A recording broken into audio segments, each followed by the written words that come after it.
నా పేరు జె ప్రభాకర్ అండి. Forest range officer Mankal, Shamshabad division.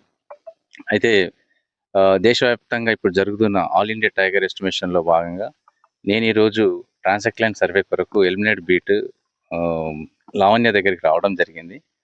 ఆ సర్వే కంప్లీట్ చేసుకోవడం జరిగింది.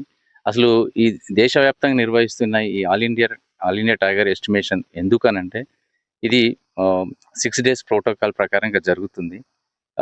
మొదటి 3 రోజులేమో ట్రయల్ పాత్‌లో చేస్తాము.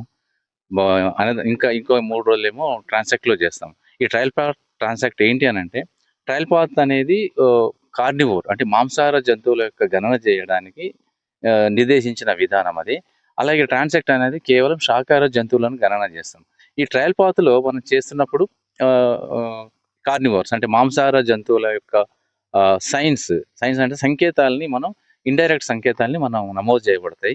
అలాగే ట్రాన్సాక్ట్ లైన్‌లో మాత్రం మనం డైరెక్ట్ యానిమల్ సైటింగ్ ప్రాధాన్యతగా తీసుకొని చేస్తాం. ఇందులోనే హ్యాబిటాట్ అంటే ఇక్కడ అడవి పరిస్థితి ఎలా ఉందనే నిర్ధారణ చేయడానికి చెట్లు, షబ్స్, తర్వాత గ్రాసెస్ ఏమున్నాయని చెప్పడానికి కూడా ఈ ట్రాన్సాక్ట్ లైన్ విధానంలో మనం చేపట్టడం జరుగుతుంది. అసలు ఈ సర్వే ఎందుకు చేయాలి అనంటే, ముఖ్యంగా అంటే ఎవ్రీ 4 ఇయర్స్‌కి ఒకసారి చేసుకుంటామని చెప్పాను కదా! ఇది ప్రధానమంత్రి చైర్మన్‌షిప్‌లోనే జరుగుతూ ఉంటుంది. దేశవ్యాప్తంగా ఒకేసారి నిర్వహించడం జరుగుతూ ఉంటుంది. దీనివలన ఇక్కడ ఎక్కడైతే చేస్తున్నామో, సర్వే చేస్తున్నామో ఆ అడవులలో అటవీ పరిస్థితుల్ని క్షుణ్ణంగా తెలుసుకోవడానికి ఒక అంచనా ఇది. అలాగే అక్కడున్న జంతువుల యొక్క ఉనికిని కూడా కనుగొనడానికి ఒక నిర్దేశించిన ఒక విధానం ఇది. సాంకేతికంగా నిర్దేశించిన ఒక విధానం ఇది. ఆల్ ఇండియా టైగర్ ఎస్టిమేషన్ అనేది. సో, దీని యొక్క అంటే ఫైనల్ రిజల్ట్స్‌ని మనం ప్రధానమంత్రి గారు రిలీజ్ చేస్తారు.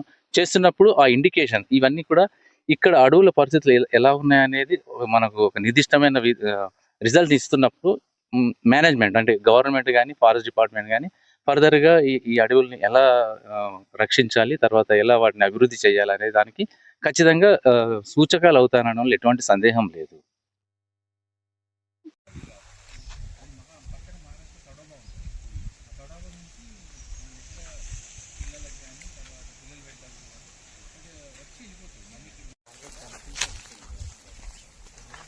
మరొక చూడకండి సార్. జస్ట్